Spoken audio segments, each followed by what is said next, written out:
Welcome to the Marvel Alliance podcast, where we cover anything and everything to do with the Marvel Universe. In the comics, TV, and movies, we will go from Earth 616 to the Mojoverse to the TVA in order to bring the Marvel Universe right to you.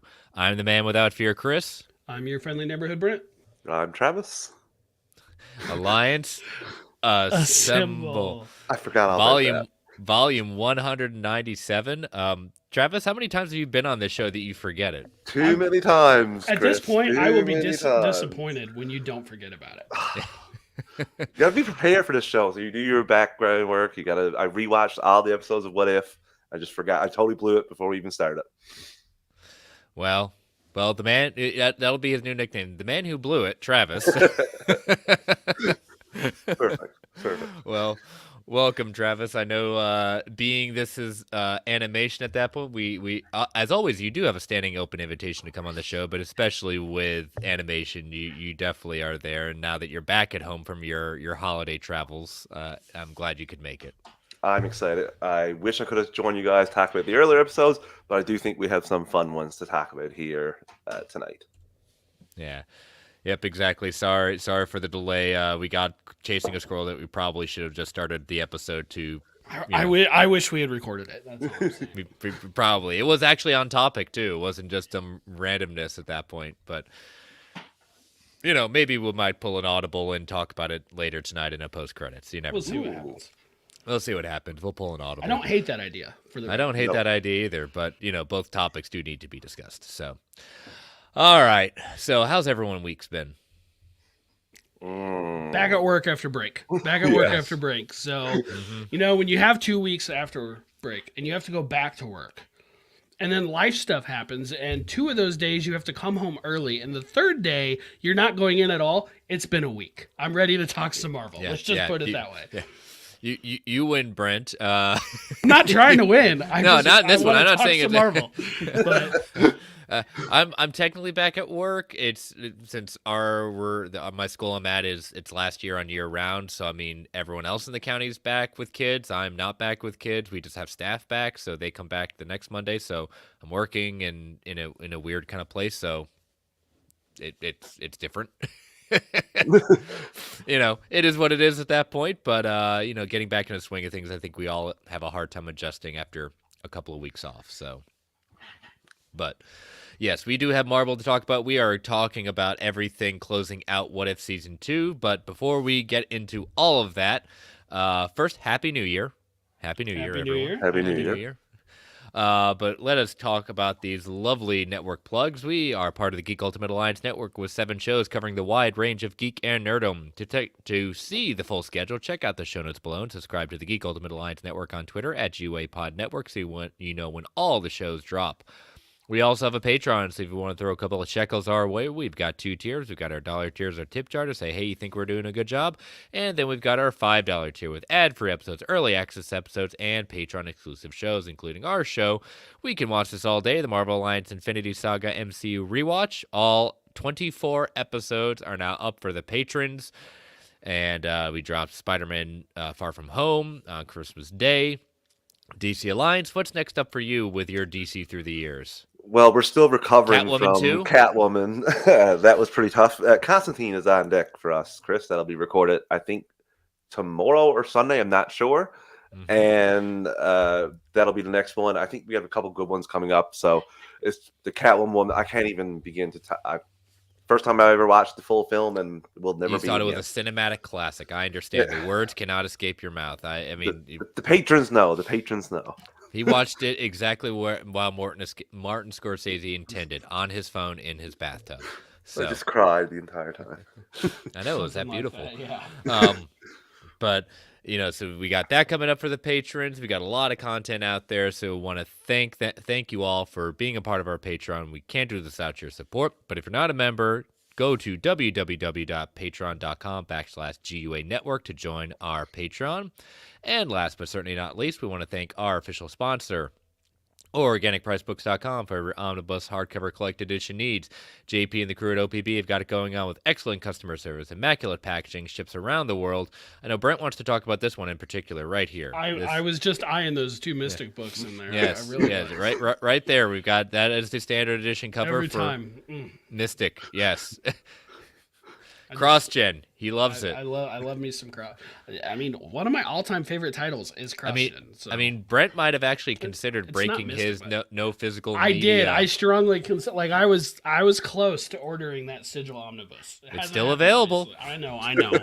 You think I haven't looked? I've looked. Oh yeah, I'm sure you have.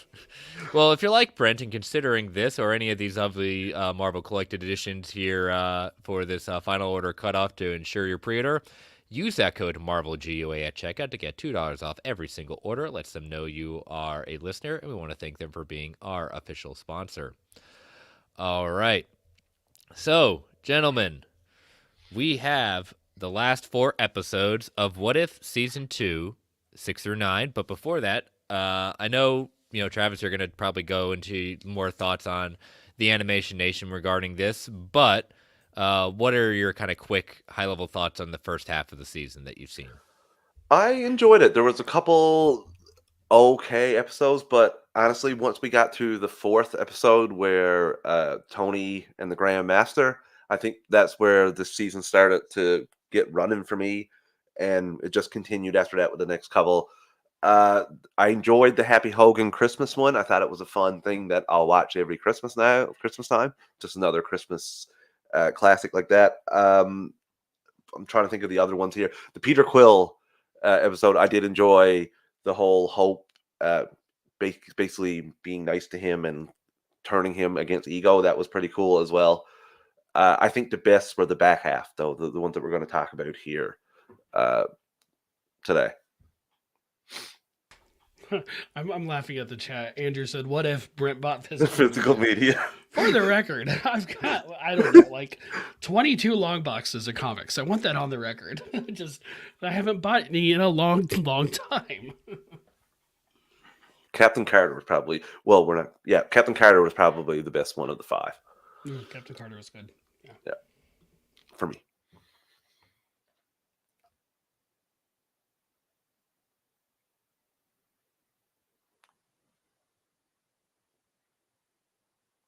All right, so you said Captain Carter was good? Yeah. So for the best one of the 5, let's see. Well, I guess we're ready to start episodes 6 through 9, right? Chris, you ready? Chris's mic is out. His mic, it says he's muted. Oh, he's back. He's back. All right. Well, good thing, because I'm glad you didn't hear me, because I was like, all right, let's move on. And then you guys are like still talking about Captain Carter. I was like, wait a minute, what's going on? Yes, we do run a professional show, ladies and gentlemen, at that point. So let us... Sometimes. All right, so let's talk about episode 6, What If Cohorty Reshaped the World? So... the writer of this episode, Ryan Little, consulted with representatives of the Mohawk Nation, who were then thanked at the end of the episode for their help in consulting with and they also consulted with language expert Cecilia King in order to nail the dialogue. He also worked with historian Doug George to ground this as close to reality as possible. Brent and I have said many times on this that representation matters, and this is no different. This discussion about this episode started as far back as April 2020. That's how long they've been developing the concept of this at that point. AC Bradley was really excited about this, the idea of it. The idea of what if Europeans didn't come here was an idea at that point, and looking at different things. But like the idea that they are creating, because originally the concept of what if for the MCU was there were going to be no new characters. This was going to be straight from all known properties at that point. So when it was basically Marvel had to reveal something early because of toys were coming out, and they had to let the cat out of the bag with that one. But a whole episode looking at a new created character, but not only that, a Native American, and looking at the idea of reshaping the world where, Native Americans would become, instead of being looked down and being subjugated, they would themselves not subject people to them, but try to unite a world at that point and try to work together. I mean, that there are so many spun in the best positive ways. I bravo for this. They still have plenty of work to do, But man, this was a breath of fresh air for them taking a big chance, and I think they did a great job with it. I absolutely loved this episode. I didn't really know what to expect going into it. I know there's been some discourse over the fact that it's 90+% subtitles. You gotta be reading it unless you know the language. You gotta be reading it, and I don't know the languages, either language spoken in this. And for me, I'm okay with that. Like it wasn't a problem for me. Granted, I can read, but still, I like that they did it that way.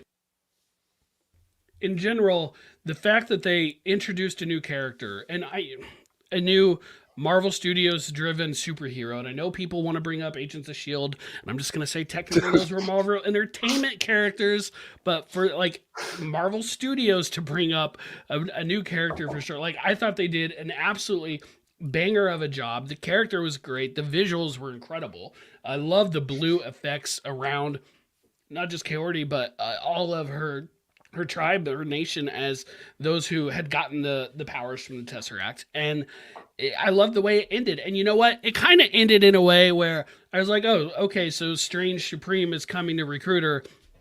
She's going next time we see her, she'll be speaking English, right? Like we know she's going to speak because, and either she's going to learn the language, like I presume she did with Spanish that we saw her speaking in this episode, or she's just going to be magically taught it by Strange. Either way, that language barrier problem is only going to really be there for this episode, but I think it's cool and important that they left it in for this episode.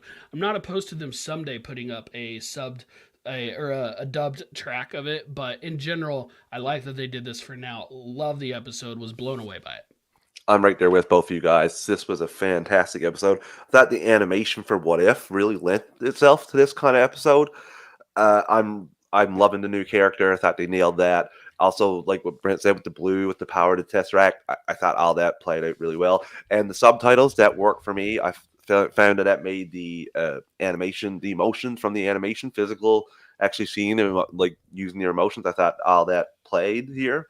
And this story is a pretty standard story, and honestly, it's a little bit like Wakanda, for an example of them having all these gifts and not wanting to share it. Like everyone that's in this secret island paradise, we'll call it, they don't want to leave. Whereas our main protagonist here immediately wants to go back and help all of her people rather than stay in this glorious place where she never ages and like just has all the resources that she needs. No, she wants to go and help the people. And I love this character, and the fact that, like Brent said, at the end, you think that she's going to go with Strange Supreme, and we're ready to see another version of the Multiverse Avengers, we'll call them, or Guardians of the Multiverse. That's what I was set up for, and we get a good twist in a few episodes, which I wasn't expecting at all. Mm-hmm. So we start off with the Watcher talking about Ragnarok in the universe, and saying, my question is this our real universe, or is it 616, as he says, in our universe? So it was an interesting choice of words on that one.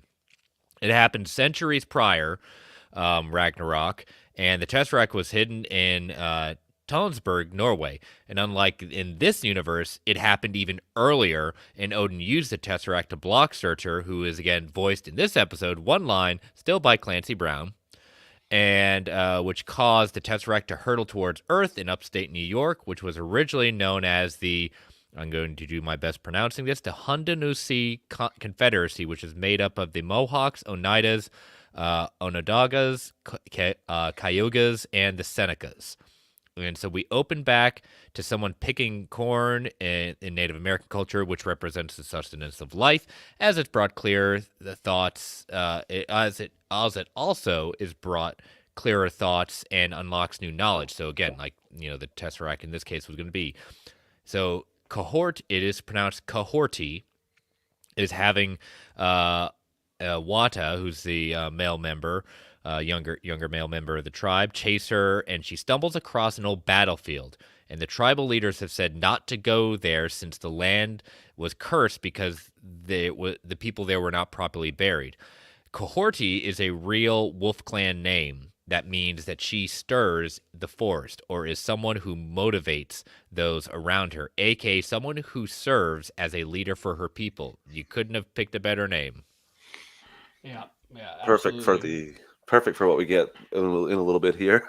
And she referenced later that she had some wolf in her. So that Yeah, she did. obviously that's intentional, but I did Climbing the not know that about the trees. backgrounds. Yes, Climbing the yes, trees, while yeah. climbing the trees. Yeah. Corti says that the people had fought to gain control of the lake there because of the legends say it has the power to transport people to the sky world. Now, the Tesseract houses the space stone, which allows its users to travel to any point in space, and its powers are much like black holes. They return home to find that it is being ransacked and destroyed by the Spanish colonizers who chase them until they fall into the hole in the ground and discover the blue lake, which was the real fight over. Now, as soon as I saw this conquistadors there, and as soon as I saw them fall into it, I was like, oh, we're going to call this a fountain of youth, aren't we? Immediately, that's pretty way I put this. Yeah. Was there any indication why the Spaniards did not also get abilities when they went through? Were they not open to it? Were they not shown how? Were they not there long enough? What do you think? That's what I was thinking. It was so quick of a turnaround. They didn't even know they would probably have powers at that point. That's at least that's my headcanon. Not shown how. Was there for a little while before she until she started trying to climb that tree was the first time she really tried to use powers. Not even that. When she put her hand on the tree, and she the other guy told her she could absorb the powers of this place. You're right. And same thing when she started eating the things that they were hunting. I think that's when she started to get more power. The little seeds, the fruit things that they had. True, yeah, and with that, I thought the idea of the lake when she gets pulled under she gets shot, goes into the falls into the lake, and a blue portal opens to another world, the sky world. It being a lake has a lot of different homages at that point. The One Ring, Lord of the Rings found there. You've also got Excalibur being tossed into the lake at that point, and lakes many times in many different cultures are thought as a place of rebirth. So there's a lot of like little bit of tips of the hat and Easter eggs with that idea. But when she meets other people that were transported there, it's rather interesting to see how many people and how long they've been there as well. Yeah, there were several people, and they were like, "Oh, my cousin, when I was a kid, disappeared," and nope, there he is. And there were so many people of various ages and stuff like that, and so it wasn't clear to me. Like they said, you don't really get older, so I guess just the different ages. That's the age at which they went through the lake. I initially thought she was going to the Space Stone, the Tesseract was going to put her basically back on land, right? Like, and it technically did, but I didn't realize it was going to transport her to the sky world, So, but it was a pleasant surprise because I wasn't anticipating this many other people with similar abilities. Maybe not to her level. She clearly seemed to have a power beyond what they could do. Maybe she's tapping into them at a greater thing. Maybe she's more willing to, and that's why. But regardless, it just visually, like when she sees all these other people working and using their powers just in their everyday life, pretty awesome.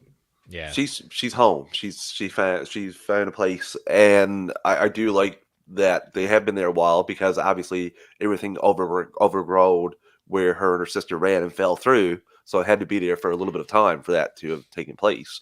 Unless there was another entrance into that, although the guy did say it was good that they closed it up and forbid people from coming there. Because people disappeared and they never came back, so it makes sense why they called it cursed. Yeah, and I love this whole thing, like Brent said, with her seeing all of them being able to use their powers for good, and just seeing the people being attacked before, and the whole montage of her trying to climb out of the place into the hole there to get back to her own world. I just could not stop laughing. The record's 14 steps. That's true. Yeah. Atarax tells her that they haven't been able to tell her people about it because they can't get back because the portal's up in the sky, and you get that when she's trying to get it, like you said, the 14 steps without. But the flashback goes back to the conquistadors. Rodrigo Gonzalo takes the villagers' house to demands they tell him where the Fountain of Youth is. And that's when his men bring Wada, who tells him where it is. And he says he's there to bring glory to Queen Isabella. So this places the time period around the end of the 1400s, early 1500s, just because of the way we see the ruling at that point. And kind of going a little bit further into the episode, he takes her to a hut where they chase a guy. He takes her on a hunt where they chase these gigantic buffalo-like creatures in order to get the fruit on their backs.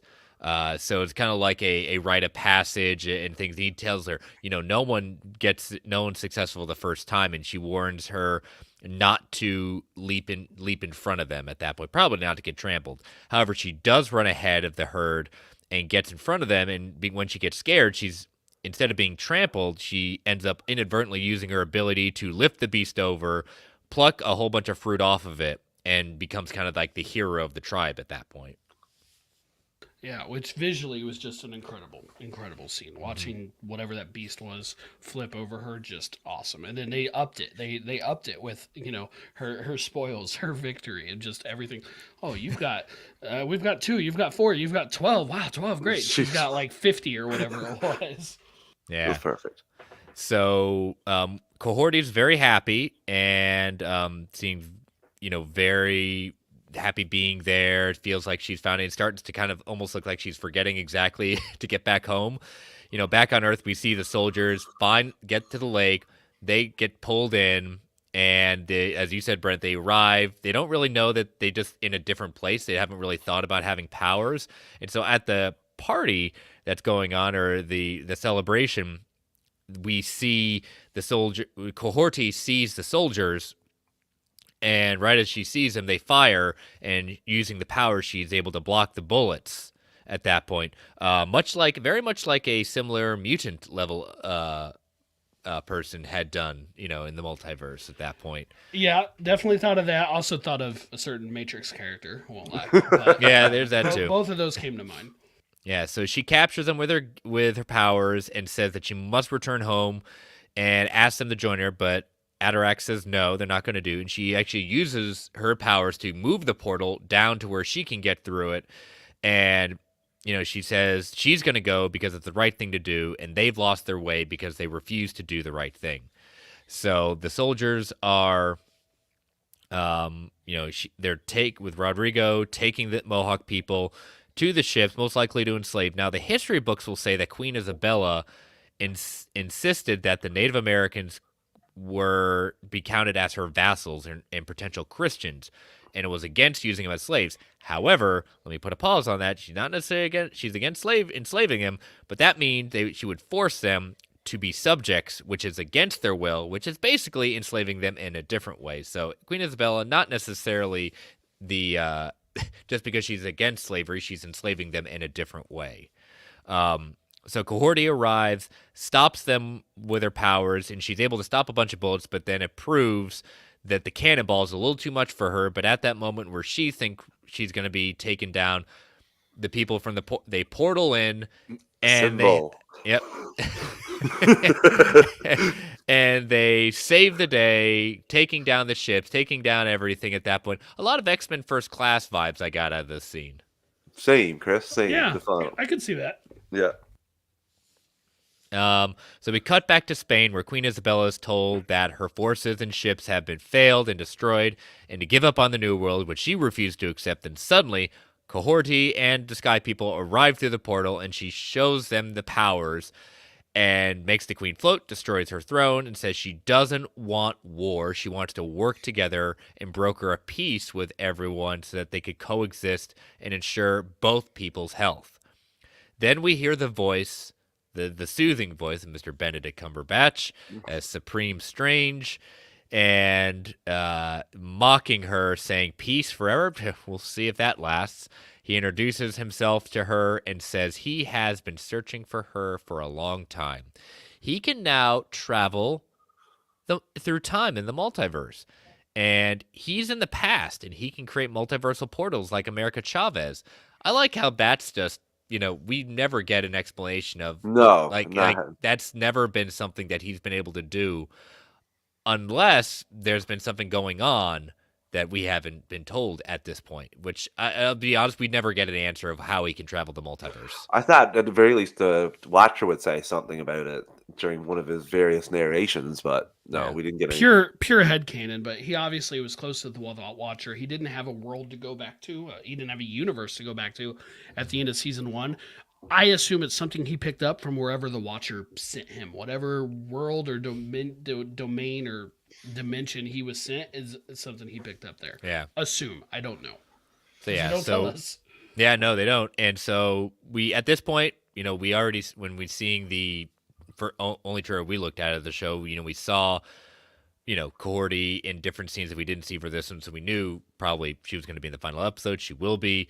So again, lots of praise for this episode. Again, with you, Brent, on the, I'm glad, yes, they had the primary episode being in, their language, subtitles at that point, that being the primary. I get where people who have kids that can't necessarily appreciate this, and because they can understand all the words on the screen, there could easily be an option to switch it around at that point. But for representation case, this was, again, just seeing, the members of this episode tweet out and say, like, they have members of the tribe watching this and just in disbelief, like they have a superhero that is them, that is from their. I mean, you can't just. That's all that matters, Chris. Yeah. That's all that matters. Yeah, exactly. So, but all right, we're going to take our first ad break before we break down the rest of the episode. So, ladies and gentlemen, these ads help keep the lights on in the Geek Ultimate Alliance Network. We don't get to choose what ads come on. They could be a bit loud. Give it a 3 count before they come on.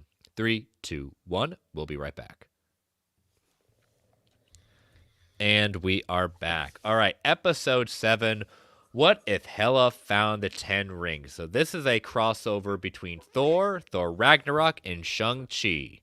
So this is it's interesting because the episode opens with looking at the mural and mosaic of Odin and Hela's conquest of the 9 realms, and we saw Hela used to explain to Scourge, the executioner in Ragnarok. There's one small change with this.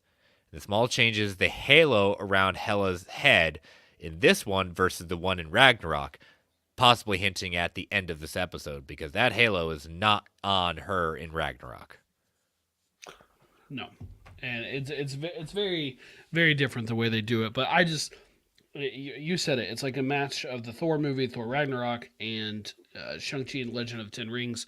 I did not have that on my bingo card. And going through going through the episode, what I anticipated it was going to be was Hela takes possession of the 10 rings themselves instead of meeting the 10 rings organization. And that's what I had assumed it would be. Obviously, it was You took it different. Literally, found the 10 rings. I did. I took it quite literally. And technically she did. Yeah. Just my interpretation, that's on me for assuming. I really enjoyed this episode. I honestly got the vibes of the first Thor immediately when Odin banished her and her crown sat there as something she had to get, especially him whispering what she had to do to get it. So that's immediately what I had there. And obviously, I thought the 10 rings was a nice little addition, and having Odin, like, when he found out about it, wanting to get it, I thought all that worked really well. And like Brent said, I did not have this kind of setup on my bingo card for What If Season 2. But I loved it. I know it's kind of just a laugh, but even that, I really enjoyed it, especially the action in this episode. I thought it was really well done, especially with all the amount of people fighting at one time. And I thought they really done a great job with the animating of the rings. Yeah. No, that Act 3 of this one was definitely a very cool fighting sequence. So we do see Hela being banished to Midgard in the same way that Thor was in the first movie, even using the same lines to have her learn a valuable lesson that she needs to understand mercy and that no god should fully control death without understanding the value of life. Odin destroys Mjolnir in the same way Hela does in Ragnarok. I like how the Watcher shows the exact moment when Hela was exiled to hell in the 616, that she stood in the same spot Thor did, spouting the same violent, arrogant rhetoric that Thor would later say in the first one when Odin exiles Thor to Midgard, because he saw them both as taking Asgard into very needless battles and bloodshed. It shows why Odin did what he did, because he saw a lot of Hela in Thor. Now, Odin did tell a young Loki in Thor that a wise ruler does not seek out war, and he put his love of his children aside in order to protect Asgard from radically foolish ideologies. Can I say one thing? In the Thor film, Loki is also behind the scenes pushing Thor to mess up. So Hela didn't have that in the What If episode. She just messed up on her own. Loki wasn't behind the scenes making her, like, pushing her towards that. And I don't think I think he does nudge a little bit, but it didn't. I think when we see Thor in the first one versus what we see him later on, he's a young petulant child that thinks he's invincible. Loki, I think, sped the process up. I Yeah. think it was going that route anyway. Hela was always there. She was always there. She was not going to. Well, she wasn't going to learn the lesson that Odin tried to teach her in this. Ironically, later he seemed to try and recruit her back, which was a little weird, but and I couldn't quite tell if he was being sincere or not with his motivations there. I'm going to avenge you. Yeah, but well, I mean, he wasn't sincere on that at all. It's just when he tried saying, "Okay, like I want you back, come and you can work with me again," and it's like that's the very thing you kicked me out for. Like, no. So Odin puts a similar spell on Hela's crown that whomever wears the crown, should she know mercy, shall possess the power of Hela. We see the crown functions much like Thor's hammer, and all that powers that stem from it she cannot create the necro swords, the daggers without it. When the crown lands in the lands of Shu Wenwu, the Ten Ring Army, and he is very much early into his conquest around the year 1000. He's I say the year 1000, just going back and looking at Shang-Chi, we see him conquering the Seljuk Empire, which was around 1037 and 1194 at that point, and he's wearing the same garb and same armor that he was wearing during that opening sequence of Shang-Chi. So it's definitely very early on to Wenwu's career. Yeah, early on for sure, and again, I guess I'm not sure what I expected, but I just didn't necessarily think that, but it kind of fits. It kind of makes sense. The only downside to it was really I was hoping for a Shang-Chi appearance, but as soon as I'm like, oh, there's Wenwu, I'm like, well, there goes that. Granted, different universe, but odds are the timeline doesn't match up for that to work out. Yeah, I thought he was great here though, because we saw him in Shang-Chi pretty much a villain, and I thought he was more hero-like here, which was nice to see. More ambiguous for sure. Yeah, when Wenwu challenges her to prove she is who she says she is, she tries to lift the crown in the rain and screams out loud, much like Thor did in the first movie when he was trying to lift the hammer. Wenwu says the Ten Rings are a lot like a peacekeeping force of the world. Can we call the Ten Rings at this point in this universe the original, the precursor to S.H.I.E.L.D.? Because that's how he views it. I mean, some people could call them that. I don't know if I specifically would, but I see where it's at. I don't necessarily think of them as peacekeepers, but they think of themselves as peacekeepers. Yeah. And Hela tries to escape, but fails and is brought back to Wenwu's HQ, where he invites her to dinner and proposes an alliance with her. Hela opens up to him. Hela has a lot of interesting kind of opening up to what she shares. She says that her father treated her more like a weapon for conquest, more so than a daughter, to which he says he is not her father. It's a fascinating one because we know that Wenwu treated Shang-Chi very similar, like Odin, and a weapon for his own selfish purposes. However, at this point in his career, he hasn't lost his wife. He hasn't been pushed to a vengeful person that he would push his son to become his assassin. Yeah, I guess he hasn't lost his wife. He probably hasn't even really gained his wife either. Yeah. I mean, to be fair. So he's just doing his thing. This is all preset. And it'd be kind of fun to match some of this up with the actual movie itself, I think, timeline-wise. Mm-hmm. It's just nice to see him early on in his career, like I said, and to see how open and accommodating he is to Hela. He doesn't have to be that way, and he isn't that way when we get to where he is in 616 when we first see him. So this is kind of cool. This is one of the beauty things about What If, too. And this is where we get, I was not expecting this, but kind of glad, when Hela escapes and runs into an imprisoned creature, Morris. Who would have thought we would have gotten an appearance of Morris? who helps Hela escape, and she can't tell, much like us all, can't tell which is his end and which is his face. I love the line, I guess you're not Love the it. first arse I've ever followed into battle. Fantastic line. It was perfect. Everybody's saying Morris. Do they call him Morris? Because there were other Morris. They don't say it. No, there. we know him as Morris, but they Morris, never call him yeah. anything. I mean, there were other ones though. Like he wasn't the only one of his race or being in the Correct. Shang-Chi movie. Yeah. It may not be Morris, but I'd yeah, like to know what kind of being he actually is. I saw him and thought, "Oh, Morris is here. I love Morris. Morris is great." There's a stuffed animal. He's very Morris sensitive, though. running around my house somewhere. He leads her to the bamboo forest that protects the entrance to Tao Lo. However, this is where I mean, I'll just accept it for what it is. But my really big nerd side is like, wait a minute. We have, unless this is really good timing, it's the forest should not be moving at all, since according to Wenwu, it only shows the path once a year on the Chinese holiday known as I'm going to say the translation, the Tomb Sweeping Day. So unless it's a nice, interesting coincidence, it just doesn't open it up at whenever someone comes. Yeah, and it's every now and then. Of course, I enjoyed the bit with Morris leading Hela into it, and then her saying, "Wait, you want me to run now?" Like, and then says something like, "I didn't survive all this time to get taken out by foliage," or something. Yeah. It was perfect. It was a perfect line there. So she does arrive in Tao Lo, meets a woman named Jai. That Tao Lo is a realm that acts as a protective boundary for the main universe against the forces of darkness that emerge from the underworld. We really don't know what the underworld is in the MCU, since Hela is from Asgard, which as far as from the underworld as possible. The idea, I mean, we just really don't know in the MCU what the underworld is, Yeah, it's not something they haven't shown us yet, so we can speculate based on the comics, but that's all it would be. #, beginnings of Mephisto confirmed. Always. I know one thing. We get a montage coming up. And Oh yeah, we got a one of these. lovely, yes. We also, here's another revelation. Frigga is not Hela's mother, and Odin was just dating her around the time of Hela's banishment. so she is Thor's half-sister, but her calling Frigga a woman instead of a god is also telling, because we know that Frigga was raised as a witch and not born as a god at all.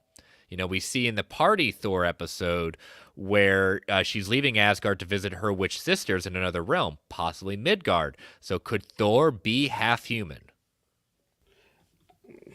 Just hadn't thought of that, but I doubt it. Like, I'm reading too much into it, but that's what I maybe usually in this do. world. Maybe in this world, Chris. We also get a visit of the dragon of Tao Lo, which basically gives kind of a warning to Hela, like cut it out. You play the game. Isn't Thor's biological mom? Forget the whole Gaia or Phoenix stuff going on right now. Wasn't it actually like Freya or something like that? Who is my understanding is Freya and Frigga are like, they're not the same person or deity, but they're like what Jean Grey is to Madeline Pryor. Like they're basically the same, but they're not. Like Norse mythology stuff, not my strong suit. But so I'm not One even day sure. I'll bone up on it. I'm not even sure if Frigga I'm not sure if she's Thor's bio mom or not in the MCU, but it's how it's always been depicted. But I did love the comment about his girlfriend Frigga. Yeah. So we get a flash to Heimdall telling Odin that he can no longer see Hela because where she is now in Tao Lo, and Odin assumes that, they've killed her, so I'm going to, the only thing that, and Heimdall says basically the only thing that could possibly do it, we get the idea of the 10 rings, and he says, fine, I'm going to go and kill them all, and no one should have a weapon to kill a god on this earth. So we know that's going to result. And you get your training sequence, Travis. What did you think of the lovely training sequence? I was hoping for some 80s montage music, but no, I should really have been. There should have been. I really enjoyed this. I don't know if it would fit in the client of this movie. It just needs every montage like that. But no, I really enjoyed this. Obviously, it harkens back to Shang-Chi, but I just thought this was wicked because it was Hela learning all this stuff, and I never would have expected that, even going into this episode, that that's what we were getting. Yeah. She reveals during the training that She only wants to gain the power to overthrow her father and conquer the cosmos because she has a deep desire for true freedom. This is very much like another recent series we just thought about, reflective of Loki's journey to achieve enlightenment and self-discovery that he went through over the course of the series. Both of them were lonely gods who were treated as pawns of their flawed father, and Loki himself only really wanted to be taken as Odin as a political maneuver to hopefully foster peace in Asgard. Both wanted to be free. Both wanted to be, thought of as higher up than their father does. And this can even relate to Sylvie, who was taken before she even had a chance to make a choice of what her journey would be. Yeah, I hadn't thought of it that way, but you're absolutely right about it, and especially the Sylvie idea. I never once occurred to me. I'll be honest. Never. Same. Chris really digging deep here with some of I these. try. This is what I this is Going, this is my going bread and deep butter. there. He looks for the deep connections. I like I it. try. I think Yeah. deeply on it. Too deep sometimes. But it's only when Hela learns to quiet her rageful thoughts that she's able to truly see that she doesn't actually want to be an executioner of war, but a liberator of lives. And it's that very perspective shift that allows her to wear the helmet once more during the big fight with Odin and Wenwu and her doing it. It was just really cool to seeing all this at that point. And when she gets the crown back, she became from Hela the Black to Hela the White. Yeah, and it was a pretty cool look. I like her black look a little Yeah. more overall, but the white look was cool visual, and just seeing the team up battle with her and Wenwu versus Odin, that was pretty awesome. That was that could if someone told me that was your favorite fight team, action team from this whole season 2, I wouldn't give an argument for that. Yeah.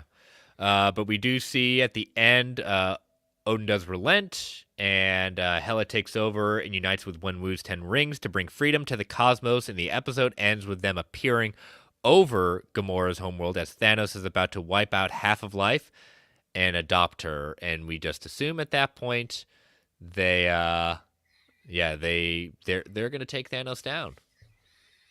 I got mean- it more of him joining them and being. Oh like, no, a they were person taking good. him out. They Oh, were taking him okay. out. And Thanos and What If? Man, the only time Thanos wins is in the Sacred Timeline. He gets punked everywhere else. Can't catch a break. Can't catch a break. Nope. So we head into the penultimate episode of the season. What if the Avengers assembled in 1602?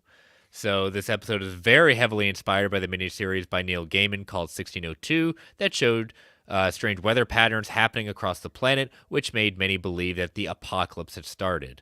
There were rifts in time, and it turned out that, a certain Avenger in the series had been sent to this time and had caused the issues. Things got tied up when that person ended up going back, and several sequel comics came from this, including a Spider-Man book that was set in motion when the energies of the rift contaminated a spider that bit Peter in the hand. Who was being studied by his mom. Yes. And someone named Ezekiel was in the background at the same time. So, Madam Web is the blueprint. darn right. Yeah, there we go. We can't go. There we go. There we go. We must not forget, ladies and gentlemen, hashtag Madam Web is the blueprint. All right. So we begin with, we last left off with Peggy being taken into this universe, and it seems that she has been there for quite a while. We don't get necessarily a time that she's been there, but it looks like she's been there long enough. We begin with Loki, with Tom Hiddleston reprising his role, reciting Hamlet on the stage of the Globe Theater. This is where a lot of early Shakespearean plays debuted, at which Loki even mentioned his friend Will later on at that point. We see watching in the upper section, we see Thor, Hela, Nick Fury, and Happy Hogan. Riff opens and starts to suck in Loki, and he's pulled down by Peggy, and but the riff starts to pull Hela up, and Peggy is unable to save her. I like it how they just say, Carter, go save her, and she does her magical trick with a rope at that point and say, we've got Thor. Well, let's Thor. let's address We that. got Wanda who Yeah, closes we got the Wanda, rift yeah. later on at the end of the episode. Like you could have done that any time that time too, but no. I love And the then- episode. I love I the do. episode. Same here. Yeah. But I don't understand the motivation of Wanda to bring Captain Carter, or maybe I should say the logic, to bring Captain Carter. Powerful, yes, but powerful, like, physically at a street level, right? She's not Yeah. cosmic power. She's not sorcery power. She's not magic. Wanda is. Wanda is the one She's Merlin in this universe. who ultimately figures out who the problem is. She's the one who casts a spell to find the Forerunner. And all that Peggy did was destroy the thing to send her back, like, no offense. Again, I love the episode, but it is pretty flawed from a standpoint of the beginning motivation for it doesn't line up super great. I got a better title for this episode. What if Thor wasn't an idiot? Because that's essentially what this whole thing was. It's so frustrating. What if Thor remembered he was a god? Yes. You're asking a lot. Yeah, I know. Sorry about that. So, but when Hela goes up, the rift takes her. Thor basically de facto becomes the new ruler and deems Peggy is cursed and is therefore, since she didn't save his sister, she's causing the rifts. It's getting worse, so deemed a criminal. And that's when we see Happy come and start getting a little upset and starts turning purple. We might be getting the Freak / Purple Hulk again. For this one, he's telling Hogan to calm down a little bit. Remember his breathing exercises. They are definitely homaging Civil War in this one, Brent, to the extent that Thor is replacing Tony as the representative of the government, and Tony being on the side of the rebels, with Peggy taking the Captain America role. I will accept loosely that they are doing Civil War in the sense of they are having heroes fight heroes. That's I will fine. accept it loosely. That's fine. But I still win. The way the adaptation of the first Avenger for Peggy's first episode was, and the Hydra Stomper for Peggy's second was so much Winter Soldier. Yes. I still want in the now confirmed What If Season 3, I want a Peggy Carter Civil War, proper Civil War I'm episode. pretty confident you'll get it. I want it. I want it to confident. happen. I need that trilogy to happen. Yeah. So we find out that Wanda reached into a neighboring universe to save her own. I wonder if the reason things are getting worse is because the way that the incursions are working in the MCU, with them worsening due to Peggy's arrival. In the MCU, an incursion happens because someone is on an alternate reality for too long. This pulls the Earths together, and I wonder if Peggy being here is what's causing the added issues. It would kind of make sense. Like, from some of the stuff they've talked about, it would kind of line up with it. And we know incursions are happening. Like, they're happening. We've seen them in multiple projects at this point. Might as well start showing them here too. Saw them in the Marvels. We saw an actual incursion happening in the Marvels. Saw the results of them in Multiverse of Madness. Yep. Mm-hmm. So we discover that the universe is dying, and Peggy shows her perceptions improved by actually hearing the Watcher, who while the Watcher's monologuing, who's very surprised to hear this. Now in the comics, remember, the Watcher would only appear if there was a seminal event about to go down. But I think her meeting him in that final episode means that she can start hearing him. And she's a bit annoyed at his narration, but refuses his offer to send her home despite him telling her that this universe is doomed to die no matter what. That's not how she rolls, Chris. Yeah. She's going to fight and try to save wherever she's to. And I got to say, that's the best thing about her character. And they keep reinforcing that every episode we see. Would you say that she can do this all day? I'm sure she said it once or twice. Depends on which version we're talking about. Yeah. So we flash back to Nick Fury going through the battle strategies using swords and shields, playing his little game of Risk. He says the Nebula's observatory, the Isle of Ego, and Groot Groves have already fallen to the rift. I do like that Ego is an island, whereas he's a planet in 616. So that was a nice little callback. Wanda talks about the future person has caused the rift to affect the world.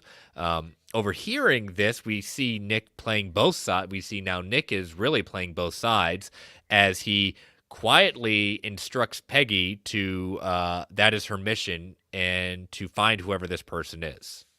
Yes, I like how they called it out. Who are you talking to? Nobody. Yeah, nobody. No one. Absolutely no one. Again, Thor being an idiot. Yep.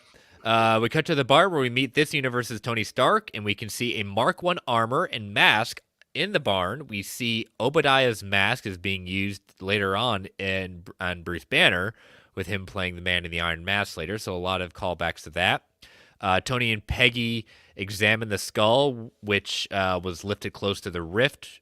And Tony gets very excited when she uses words that he doesn't understand, like flux capacitor and arc reactor. Yeah, that got a laugh out of me, I won't lie. Yeah. We then flash to Loki in the carriage talking to two women about the Shakespearean writing about a play with a man named Iago, which was a character in the play Othello. The way he talks about him later, it's clear that Loki is probably playing Iago. They missed out on a very good opportunity, though. I will say this. They missed out on an excellent opportunity because Tom Hiddleston himself, the actor, played Cassio, which is where Kenneth Branagh saw him playing that and discovered him, and was one of the reasons he cast him. He wanted him in Thor. Perfect opportunity to call that back. And they blew it. They blew it. Fail of episode F. Worst episode of the season. Yep. Worst episode ever. So the carriage is ambushed by Rogers, Hood, and his merry men, made up of Ant-Man and the Winter Soldier, Bucky, even having a black and silver metal arm from Infinity War. Saw that. Scott has his shrinking belt, and Cap has the star in the middle of his own chest armor. When Peggy comes up to them, Steve says that he is seeing a ghost since his Margaret has passed away. Which is great. But because what we later find out, passed away of old age, because this is a Steve from the Civil War timeline where Peggy has already died. Mm-hmm.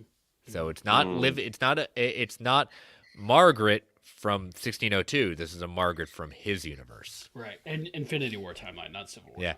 And I love the conversation they had back at the bar talking about it, and Steve asked like her to talk about her Steve, and I like how she says, "No, I don't think I will." Yeah. Little callback there. Very nice. But who is this broken up by, Travis? Who breaks up this lovely conversation back at the bar? Well, Chris, you're going to have to tell me because you're the one reading us and sending us into this. Come on. The Yellow Jackets. The Yellow Jackets, yes. Several of them. Many lots of them. I just like it that this technology is there and it's an infinite supply of turning the Yellow Jackets into it. Well, it's like here's Ant-Man right away and just throws in, and it just there's no stop here, and it's just 3 or 4 different characters thrown at us in a matter of seconds because I didn't even get a chance to. I think I blinked and missed the introduction of Ant-Man because I missed it, and then I was like, "Wait, Yellow Jackets? What? Does everyone have this Ant-Man power?" Yeah, and Ant-Man was with Steve and Bucky. Yeah, Steve and them. But yeah, it's just wait, what? Group of Ant-Man? So yeah, it took me by surprise. It was pretty funny. Well, even look at the shields that Cap is wearing, proving the point that this is Civil War era timeline at that point because his shield is the Infinity War. Yeah, sorry, Infinity War shield. Keep trying to sneak that Civil War in there. I'm trying to. I'm making it happen. Yep, exactly. Bucky is using crossbow to fire at Hogan and things like that. This is for or Hawkeye or Clint Barton. Excuse me, Clint Barton says hi or something like that. Like we don't know what happened to Clint Barton in this universe, but we know that he existed at some point. We don't know if he's dead or otherwise. And I don't even know why Happy has such a hate for Tony. But like, where did that come from? No, we're not pals. There's no place where we were friends. I mean, just something before this story. Yeah. So the Destroyer from Thor is called up and does Zai Blast out, and Ant-Man uses it against him to take out their men. And we get, Ant-Man ends up flying around.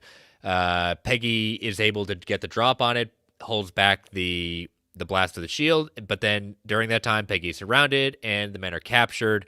I love the little shot because I didn't know if it was going to happen again after that, but we get a little shot as we're heading to the Tower of London of the Red Skull sharpening his axe. So he's an executioner. Imagine that. Yeah, I like seeing him in this. That was a nice surprise. It was like a blink you miss it kind of Easter egg, but it was so nice. I did have to go back because I said, did I just see what I thought I saw? The Watcher appears in the prison cell that Peggy is in the Tower of London to try to convince Peggy he can return her home. And that, again, reminding her, even if she saves this universe, she does not understand the consequences of her actions and the strong possibility that she could be stranded there forever. Peggy doesn't care. She said if he won't help, get out of her way, and she busts through. Basically, she doesn't need this. Basically, pulling like kind of a Man of Steel, saying, I'm just playing along at this point." Busts through and starts running along. She then comes across a man in the Iron Mask who prefers to be peaceful. However, Peggy purposely dodges bullets, lets the bullets goes in there, and who busts out of that cell?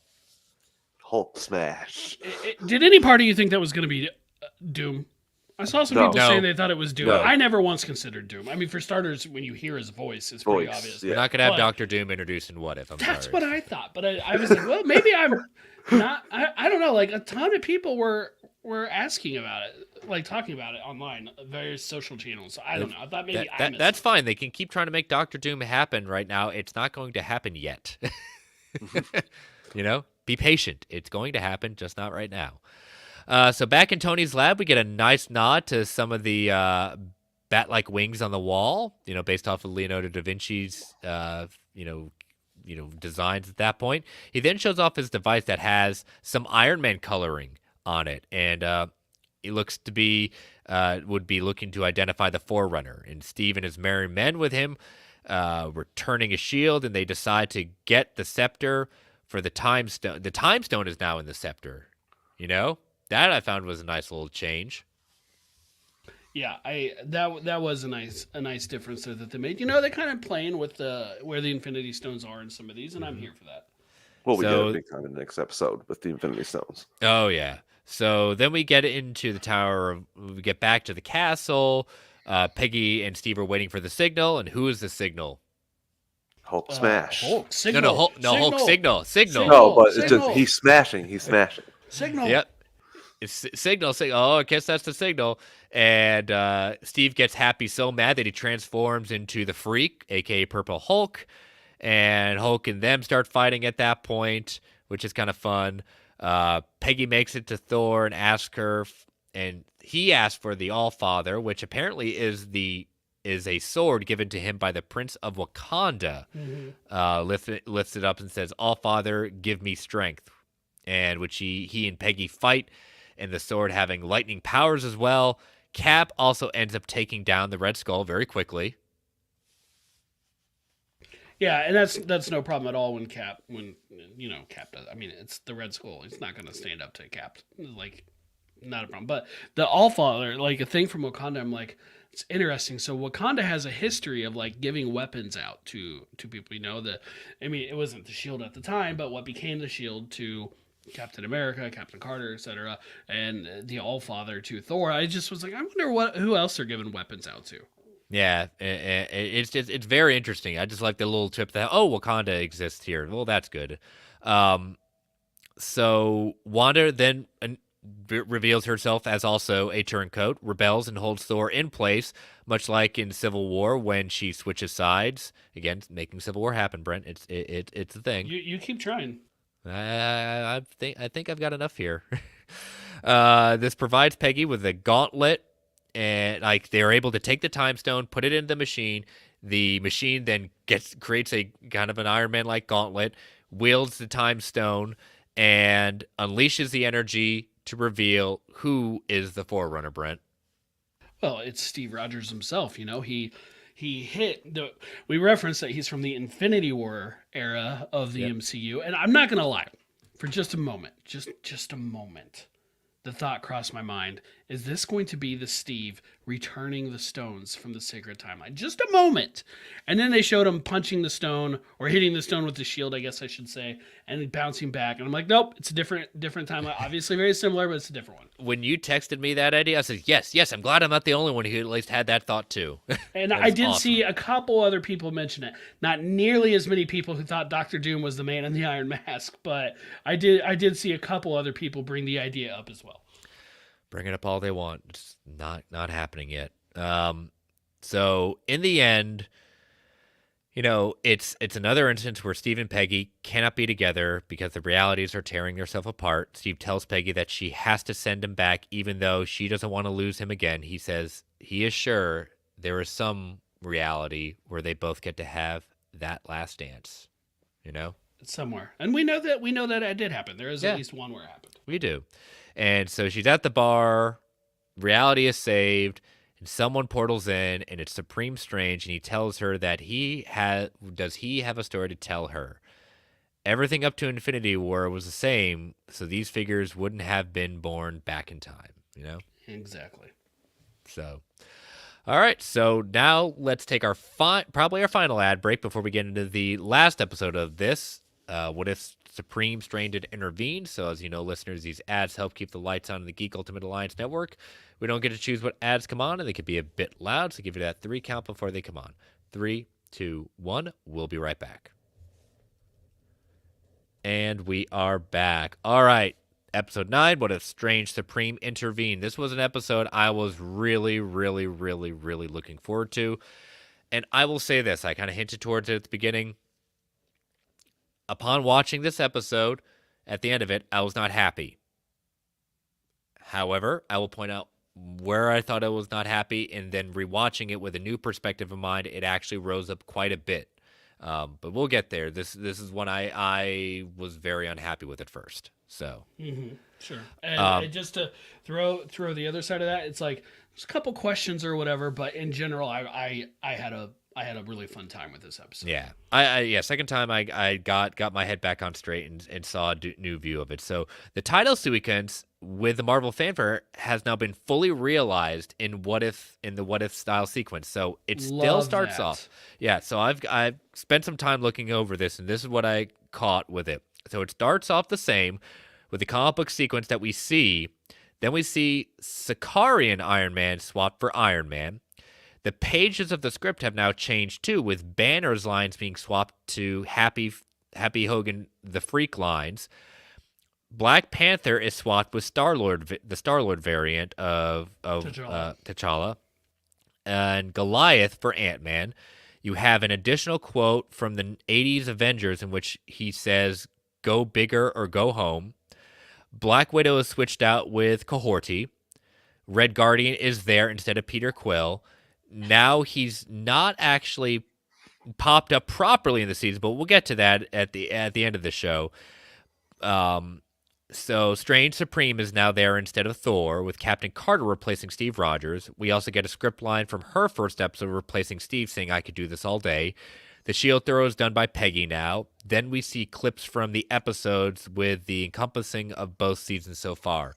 I was wondering why we hadn't seen this, but now I get it. When we got to this point, they didn't want to reveal the episodes that we hadn't seen. So now, as a culminating moment, we get this all together. And man, I really hope other Marvel Animation does this, because that would be really cool. You can make an argument that they could have done it at the end of the first season with just those characters. Yeah. But regardless, getting this new opening was awesome. I'm like, wait a minute, they're doing what I think they are. I watched it, I rewound it, I watched it again, and then I watched the episode. I also think this means that What If is here to stay for a while. Like season 3, I think that's just the bare minimum for this. I mean, if it's going to be as good as season 2 overall was, I'm fine with that. Yeah, exactly. So we jump back to the 1602 world at peace, since Peggy had fixed the timeline and now everything's back up and running.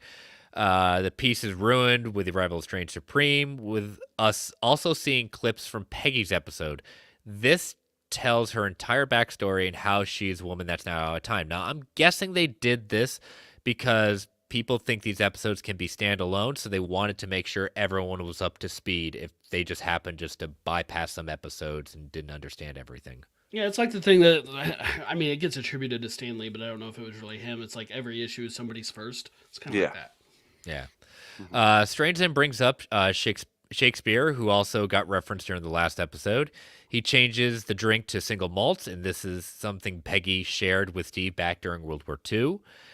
We then get the Avengers Assemble clip from the Infinite of Ultron episode, and this is the interspersed with Strange's past playing out too. This carries a lot of weight at the end. As Strange is punished, so his world does not end, you know? Mm-hmm. He tells Peggy to come with him because he can get her home. And after the title sequence, we get a cut to the Sanctum Hold on, I'm going to get this right. Infinitum. Yeah, Sanctum Infinitum. and this is where he went to at the end of the first season. Since the events of the end of the season finale, we see he's been busy. He's been encasing and locking down multiversal threats and enemies as he's encountered them. However, even before that, he's clearly gathering entities up that we've seen we've kind of noticed before, like the little gnome that appeared in his own episode, Kid Peter Quill from the '80s Avengers episode, Rocket Raccoon, Thanos, Infinite Ultra, the Collector, Corvus Glove, and even Thulk. That's right, Thor Hulk. I like it. Easter eggs. Yep, all of them. Strange lies and says that someone has escaped, which Strange tries to use in order to trick Peggy to do it. He says we know that the Watcher won't step in and fix things. Peggy agrees on the condition that after she gets whoever this thing is, send her back home. And he says, I'll definitely do that. So this is where I was starting to think like, I'm starting to not trust Strange Supreme. Oh, I was 100% not trusting him because he wouldn't even say who she was going after.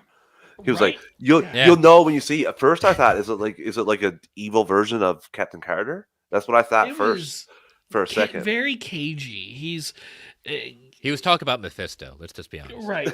Carter has seen so many powered beings that she can't just assume the first one is. And regardless of any of that, kind of like the Wanda thing, and to be fair, Carter kind of calls it out, Strange is more powerful. Why would he not just go do it? Oh, she'd see me coming. Why is that a problem? You're basically admitting that Supreme.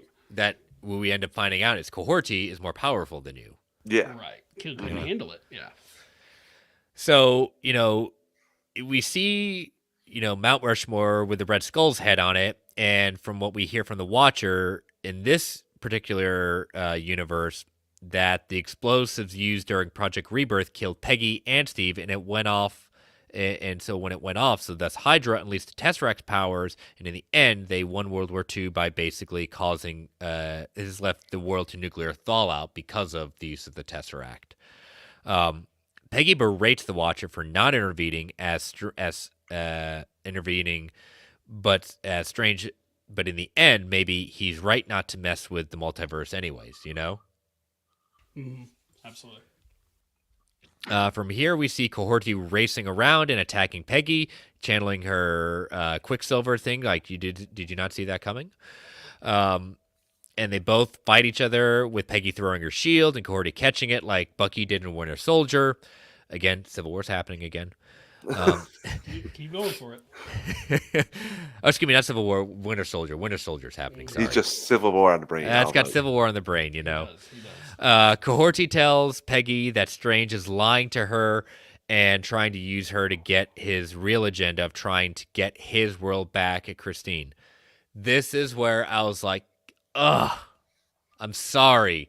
This is what ticked me off in the first place watching this, because I was like, after all that growth that he had, and finally accepting what he did, now we're back to him trying to get Christine back and the world back. I was like, what happened? That's what made that character that episode so great and so, that's what upset me the first time. Like we have ruined his character in this sense. Just for one episode too, is to make him the villain of one episode was kind of disappointing, Chris. I'm there with you for that. It obviously is cool scenes we get going forward, but still, it does underscore all the growth that we got for the first season for this version of Doctor Strange. But then I thought of something. Let me devil's advocate you real quick. Yeah. We don't know how much time has passed between the end of season 1 and this episode of season 2, and like we kind of mentioned earlier, he's been off on his own in his own little dimension or whatever that the Watcher stuck him in. At best, he's had the Watcher for company, other than him trying to capture people. When you're alone with your thoughts, he's going to go back in his mind to his greatest failure. Like, I'm not surprised he would devolve back to that point. Progress is not a straight line. 2 steps forward, 1 step back. Mm-hmm. Did I even have a little bit of a come on?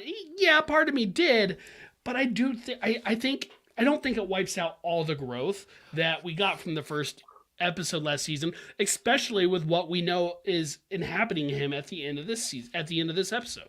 Well, true. And the fact that seeing what was actually really controlling him, the demon that's controlling him, I'll bring that up because then knowing that, I rewatched the episode with that in mind, saying, okay, I now see it. I don't have as much vitriol about it. But at the time, I was like, oh, please don't do this. Please don't do this. And you could probably debate how much is it full on controlling or is it guiding, pushing, influencing. But either way, it's there. It's there. And I think it's important to remember that. Yes. So it turns out he built a giant forge where he needs to feed all the overpowered villains and heroes in order to power it up to restore his world and Christine. Strange brings both Peggy and Cohorty back, and he attacks Cohorty to try to capture her. And Strange tries to appeal to Peggy, saying that she would do anything to save Steve, and she says no, she wouldn't, and Steve wouldn't do this for her. Peggy sends her shield off to smash all the containment units of the heroes and villains, and we get a huge fight scene of all these variants. We see Cowboy Loki, a reference to Loki issue number 5 in 2019, Happy Hogan back as the Freak, the Guardian Dragon from Shang-Chi, Star-Lord, a member of the Chitauri, Captain Marvel, the Asgardian Kingsguard, Skrulls, Korg, Wenwu, and some of his soldiers, as well as a couple of Dark Elves. Everyone's showing up for this.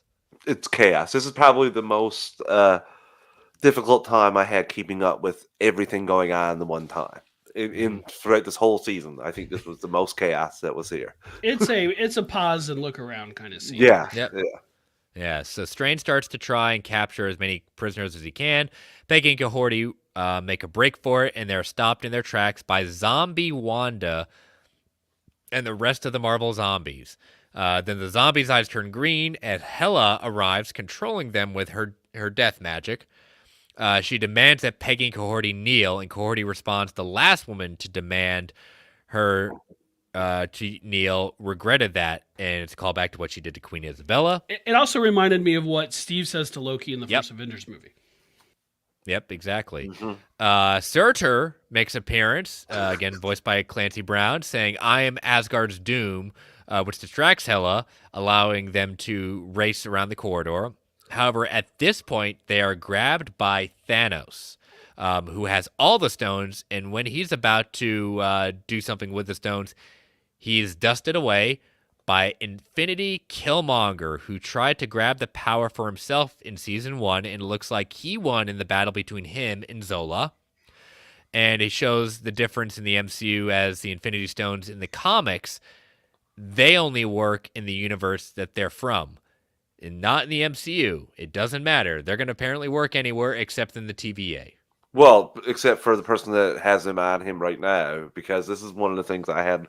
It was a little, I don't know, just that they were able to take him out of the suit immediately, even though he has all the Infinity Stones in the suit, and we see Captain Carter go mad with that suit in a little bit. That was a little just okay. Him with teleporting it. That was we're harkening back to Ultron versus Thanos from Season 1, aren't we? Where he just walks through portal. Kind of, yeah. And I saw people questioning how Killmonger could also control the stones. Remember, heart-shaped herb. He's a little enabled at that point. So, you know, he's teleported away, and so Peggy takes on the suit, and she's getting used to the powers at that point. And we flash back to the main lobby. We see Drax, two Thors fighting each other, and hammers collide. So a little preview of Secret Wars that might be having a little bit of Battle World action going on in the main lobby. I wanted more of that one. The two Thors, I wanted more of that. Like, who are these two? And I want that story. Like, just branch me off of this. Tell me what those two Thors are doing. Yeah. We get a final fight with our main three and Supreme Strange, throwing a lot at them, including dragons, like he did in Multiverse of Madness, and channeling the Power Stone. Peggy blasts them at the Forge. He also uses a Tesseract to fire her shield back at Strange. Strange pulls all the tricks he can by multiplying himself, as he did in Infinity War. But Peggy counters this with the Reality Stone to do the same. He then sees them turn... we then see him turn into butterflies, how we saw that happen during Infinity War with Thanos.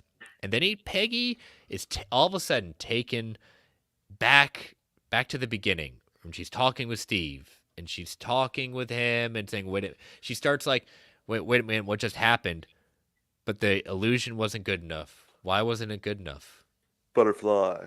Yep, she sees the butterflies and the illusion is broken at that point. And Strange starts to send prisoners into the forge, and Cohorty uses her power to teleport them going back and forth.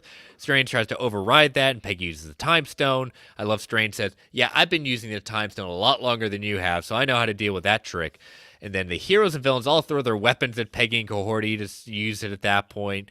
Hellas Crown, the 10 rings, everything at that point. And Strange then turns into this huge demon, but Cordy is able to warp them all out of there. That's when he goes full demon at that point. Eventually. But first they have a little like Tower of Terror style up and down, up and down. I enjoyed that. He's been falling for 30 minutes. You remember that scene in Guardians Volume 2 where Rocket takes all the Ravagers and makes them bounce up and down above the tree line? Those are what I was thinking of. And I do want to mention, I thought I got spoiled on this episode, and I didn't because, or Good. not in full. I made the mistake of opening up Twitter. And I saw a GIF. That's on me. All right, that's on me. The GIF was Cohorty using her magic to hold the hammer in front of her. That part was accurate. Standing next to Hela. And I was like, oh, Cohorty and Hela are teaming up. Well, then I actually watched it. It wasn't Hela. I had just seen the Hela headdress, the Hela helmet. Gotcha. And so, it was actually Captain Carter. Even cooler. So I was sort of spoiled, but like not entirely accurately. Yeah. So Strange turned into the big demon that we saw in his episode to take on Peggy and Cohorty. Cohorty sends all the stones to Peggy, which she then takes them all in her fists and to beat up Demon Strange. And then Peggy and Strange fall down into the forge, and it looks like they're both going in, but Peggy grabs onto a ledge, and another version of Strange comes out of Demon Strange. Now, if you remember back in the episode for what if Strange had lost his heart, Watcher had tried to talk to a better version of Strange that didn't go down that path. And that's when Strange absorbed him into him to get more powerful. So that's where I was saying there's a good Strange in there. That's when seeing that, saying, all right, the demon has really taken over. The good Strange still exists. At that point, he sacrifices himself to bring back his universe. And Watcher takes Peggy to the Nexus of all realities and tells Peggy he sent Cohorty back. They visit Strange's universe to see Christine still alive, but this is a world now that Dr. Stephen Strange never existed. The Watcher takes her to the World Tree from the end of Loki Season 2, and I wonder if they'll have Loki return in Season 3. I feel like we should have seen the goodbye between Carter and Cohorty. I feel like I wish they had given them just a moment instead of being told, she's back home. But that means she's coming back next season. Well, what I liked about that, Brent, was it really underscored for me that this was all part of the Watcher's plan. That he knew that if he intervened, valid point. It wasn't going to convince the good part of Strange to come out at the very end there, but Peggy and this whole episode was trying to appeal to him over and over and over again. So he even mentioned that. So I think that's why I like that. It just underscored a little bit more that this was all part of Watcher's plan. Yeah. All right, so I think we're all in agreement that Season 2 definitely a big step up from Season 1. Not saying Season 1 was bad, but definitely they took the lessons they learned from it, the beginnings, and really stepped it up. I will say one thing, that I like that more of Season 1 was connected. I felt there's a few more one-offs here in What If Season 2. The latter part of this really carries forward with Episode 5 onward. But I found the first 4 were more one-offs compared to Season 1. Pretty much had a through storyline throughout Episodes 1 to the last one. Yeah. In general, I enjoy Season 1. I like Season 2 even more. I feel like, Andrew mentioned a little bit ago in the chat, I think the animation was stepped up this season. We talked about that last week a bit. That continued here. So much great animation in these episodes. And in general, I thought the overall storytelling was a little more fun. I felt like we got some different mix-ups versus just, substituting T'Challa into Peter Quill's spot in Starlight. As much as I enjoyed that episode, or just substituting again, as much as I enjoy it, Captain Carter in for Captain America. But we also got stuff like Hela substituted for Thor, and meeting Shang-Chi, or not Shang-Chi, but like Shang-Chi's dad, Wen Wu's, like mixing up the different things there. The whole Christmas episode was a blast. Nebula joining the Nova Corps was totally different. And so I really I felt like they did more of that kind of stuff. I'd like to see even more of it, to be honest. Like, just give us some bonkers stuff out there at this point. All right, so let's talk about our final rankings. I'll put mine out there. I'll start from 9 all the way to 1. So number 9 for me is what if Captain Carter fought the Hydra Stomper? 8, what if Hela found the 10 rings? 7, what if Happy Hogan saved Christmas? 6, what if Peter Quill fought Earth's mightiest heroes? 5, what if Nebula joined the Nova Corps? 4, what if Cohorty reshaped the world? Number 3, what if Strange Supreme intervened? 2, what if Tony crashed into the Grand Master? And number 1, what if the Avengers assembled in 1602? Ooh. We had 1 in the same spot. Okay. Number 9, what if Iron Man crashed into the Grandmaster? 8 was Nebula joining the Nova Corps. 7 is Happy Hogan. What if Happy Hogan saves Christmas? 6, I have what if Hela found the 10 rings? 5, what if Captain Carter fought the Hydra Stomper? 4, what if the Avengers assembled in 1602? I'll be honest, I initially had this higher, but I had to bump it down for the plot illogicalness of Captain Carter and Wanda. It's fun, but it just doesn't make sense. 3, what if Star-Lord attacked Earth's mightiest heroes? 2, what if Strange Supreme intervened? And finally, what if Cohorty reshaped the world as my top pick? All right. Okay, Britt, we had a couple same there. right. For me, number 9, what if Happy Hogan saved Christmas? Number 8, what if Nebula joined the Nova Corps? Number 7, what if Peter Quill attacked Earth's mightiest heroes? Number 6, what if Hela found the 10 rings? Number 5, what if Iron Man crashed into the Grand Master? Number 4, what if Captain Carter fought the Hydra Stomper? Number 3, what if Corey reshaped the world? Number 2, what if Strange Supreme intervened? And number 1, what if the Avengers assembled in 1602? Very cool. All right, so those are our rankings. So definitely share with us what your rankings are, ladies and gentlemen. But we're not done with what if. We got a surprise the day before the final episode aired, and we had an announcement for officially season 3 with not necessarily a standard, but basically a teaser looking at an episode that wasn't ready yet. But we get a preview, and from what I understand, this is what if the Red Guardian had captured the Winter Soldier? Ooh. So we'll play it there in the background, so we see the Red Guardian with Bucky there saying, the French fries were from Russian farms, and they're getting stopped at a checkpoint where Bill Foster, again voiced by Lawrence Fishburne, is obviously looking for Bucky, and Red Guardian's just like, let me take care of this. I don't say anything, and he puts on his best American accent and saying, what are they doing? They're going to visit his sister, giving him a gift, and they're very bad at playing it. One says a sweater, one says the TV, and Bill Foster says, oh, you must really like your sister. And obviously he sees the shield in the background. And I love this kind of homage where he gets the gun out, very much like in Civil War, where he fires on Iron Man. Nice. Oh, This is a fun teaser. It really is. Yes. They go to chase down, and I'm very much looking forward to seeing is Red Guardian mixing it up with the cast of characters. So even if it's just Bucky, I'm like, that's going to be fun. Like this, I'm ready to watch this episode today. Why do I sense we're going to see the Avengers sequence with Red Guardian now taking Cap's role? I'm very much kind of sensing that. I think I'm gonna put my claim is Chris told you we're gonna get that in this episode. I genuinely look forward to this, and it says what if season 3 is like coming sooner or whatever. Like, when do we think we're getting this? This could be as quickly as next year, maybe. Oh, I definitely could see this by the end of. Why would they put something like this out there Do you think Like- it's Christmas 2024? Yes, I yes. think that's definitely, especially I think this was a great way they did this I year. hope they do I the can daily see that drop doing if it. there is. And if they Yeah. need a holiday episode to justify it, I'm fine with that. Give me a holiday episode. Yes, I'll take a Christmas episode every year. Yeah.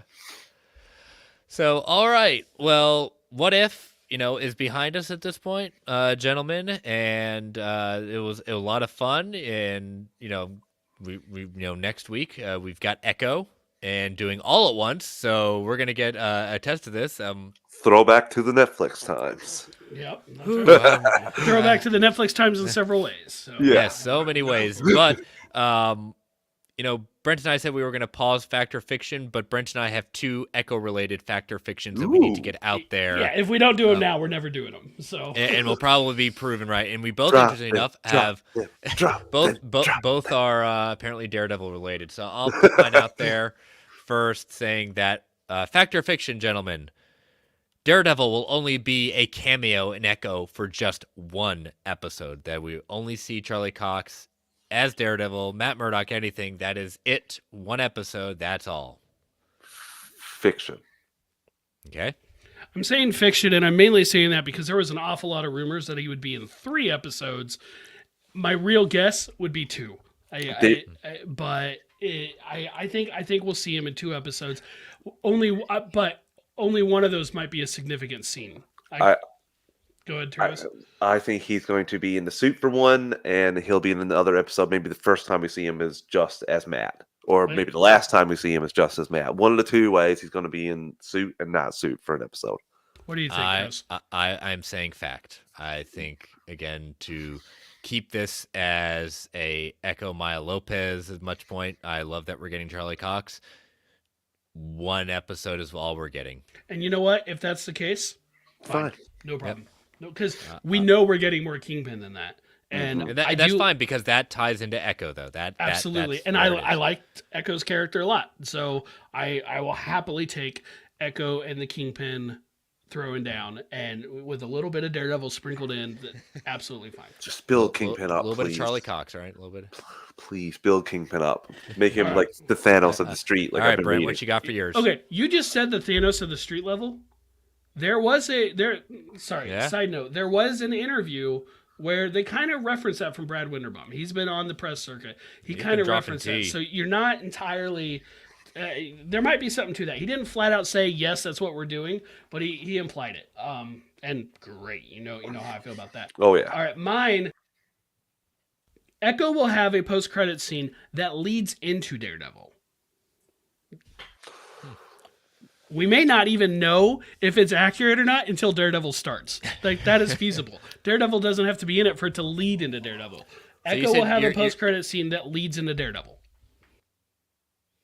I'm gonna say fact, but I'm gonna say the post credit scene is gonna be what Kingpin's doing leading Yeah. into Daredevil. I That's would what Very say- possible. Very I would possible. say that's the only possibility I see is the sense of the rise of Mayor. We like literally. I Mayor think the Fisk. ending, the campaign begins. I Like, think that's what we're gonna see. we I will could- put that we out there. could- Be very specific. We will see the mayoral campaign begin. We could both get these correct. Yes. There could only be one Daredevil appearance, and there could be a post-credit scene that leads into Daredevil. Yeah. We absolutely could both be correct. I'm a fact on this one as well because I think there is some smoke to the fire of Echo is leading into Daredevil. They are definitely going into each other. So I think there is enough smoke around that one. So, but we got it. We wanted to get it out there, give an opportunity before the show comes out. You know what? I'm going to go and take this opportunity to say I'm not watching it until Wednesday. Don't send me anything, please. I'm not watching anything Tuesday night next week. Yeah, I will probably my goal is to hopefully get 2 episodes in. I'm definitely not watching all 5 on Tuesday night. I'll watch probably 2 there, 1 in the morning before work, and then the rest of them on Wednesday. I admire your patience. I have Life. time. Life priorities. Yeah, I have. I'm How like, about do you, I do Travis? this? What are you doing? I'm like, how do I do this? I also have the potentially terrible animated movie Justice League Crisis on Infinite Earths coming out on the exact same day. So I thank think you you- for giving me some good content, I was Marvel. about to say, I think you know the priority at that point. Oh my god. I'm gonna go with the 2 episodes of that on the 9th, and then I think I'll be able to do 3 in the morning. Oh, okay. The host of the DC Alliance and Animated Nation says there's an animated DC project coming out, but he's thanking Marvel for the content. That's hilarious. And There we you know go. what? That trailer didn't look very exciting. I so watched totally every understand. Tomorrowverse film, Brent, and reviewed them all. So if anyone's listened to them, they know why I just said that. And Yeah. I've been fine with the Tomorrowverse. I'm not loving it, but it's been fine. But it wasn't the most exciting trailer ever. I agree with you on that. It's pretty bad when 2 seasons of What If makes most of the Tomorrowverse like meh. Oh my god, it's not even in the same, like, just the storytelling element. It's not Remember even when in the same DC world. Animated took Marvel to task at that point? I said that on the most recent one when I Yeah. reviewed a 2008 film. I'm Clearly, like, I yeah, enjoyed the Tomorrowverse the most of the three of us. I think so. I mean, I'm with you, Brent. It's fine. I expected a lot more. Yeah. So Well, there's a tangent for you. there is. So all right, a little bit of DC content out there for y'all. But thank you, Travis, for joining us on this one. Again, Comic Book Club's paused until after Echo. Brent and I have a theme. I think we're close to nailing down. I think we got 3 out of the 4 Yeah, comic book selections. we definitely have our short list of titles of stories for that. So if we're ready for it, we may talk about it next week if we have time. If not, but Comic Book Club's coming back. Just give us a little time. We may need a breather after Echo. So 5 episodes a lot. yeah, exactly. So it's gonna be a long episode next week. All right. So thank you, Travis, for joining us. Why don't you tell people how they can follow you? You can follow me on Twitter at Travis_156. You can drop me a line. We can chat about pretty much anything. I also host 2 shows on the network, DC Alliance and the Animation Nation. DC Alliance goes live Fridays at 8 p.m. Eastern Time, so we'll be going live tomorrow, previewing 2024 for DC. I'm just kidding. We have some stuff on the horizon, but it's a reset year for DC. But myself and Joe will preview that. And again, guys, thank you so much. I always enjoy talking Marvel animation, and Marvel clearly is at the top of the game when it comes to animation right now. All the stories are laid out sensibly. They have multiple projects going on at once. It's a fun time to be a Marvel fan, especially on the animation side. And when you talk about like 15 years ago, there wasn't much besides your scattered TV show. It's nice to see how far they've branched off. All right, Brent. Yeah, Brentech Prime on the socials. Most active, or at least trying to be on Threads right now, but I am keeping up with the others as well. So, message wherever. Just don't message me about Echo until like midday through Wednesday.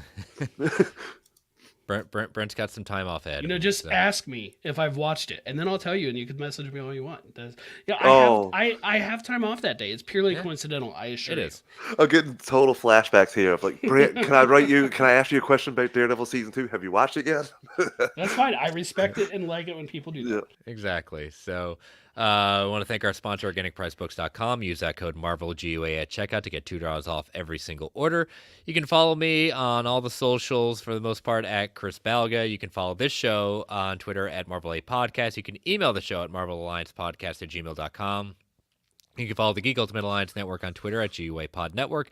Feel free to tweet, email if you want to provide feedback, ask Factor Fictions, DMs at that point. Respect Brent's wishes and don't DM him until late Wednesday at the earliest regarding Echo.